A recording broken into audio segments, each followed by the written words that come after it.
ছেলেদের চুল রাখার সুন্নতি নিয়ম সমূহ কি কি? তিন ভাবে চুল রাখা সুন্নত: জুম্মা, লিম্মা, অফরা। কান বরাবর, কাঁধ বরাবর, দুইটা মধ্যখান বরাবর, এই তিন ভাবে চুল রাখা সুন্নত। আর পুরো মাথার চুল ছোট করা জায়েজ আছে। আর একদিকে বড় আরেক দিকে ছোট, এই চুলের স্টাইল এখন ঘরে ঘরে, তাই না? এই মাহফিলে ধরলে অন্তত 20-50টা আসামি পাওয়া যাবে। এদিক দিয়া বিশাল বড় বড় চুল, আরেক দিক দিয়ে চেঁচে ফেলছে পুরো, আছে না ভাইরা আমার? আমি চিন্তা করি, হাদিসে যেটা নিষেধ, শয়তান ওইটাকেই কেন প্রমোট করে?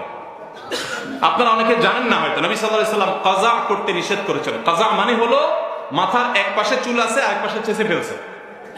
বিভিন্ন খেলোয়াড়, বিভিন্ন অ্যাক্টরদের অনুসরণ করতে গিয়ে এরকম চুল রাখেন, আছে না অনেক ভাইরা?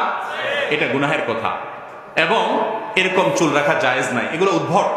আপনি চুল যদি রাখতে চান, একটা মার্জিত সিস্টেমে পুরো মাথার চুলকে একরকম করেন। কোথাও একটু বড় ছোট হতে পারে, হালকা এদিক সেদিক, কিন্তু একদিক দিয়ে আস্ত চুল রাখলেন, আরেক দিক দিয়ে চেঁচে ফেলছেন, এদিক দিয়ে আবার জুটি লাগিয়ে দিয়েছেন মেয়েদের মতো, এদিক দিয়ে আবার চেঁচে ফেলছেন।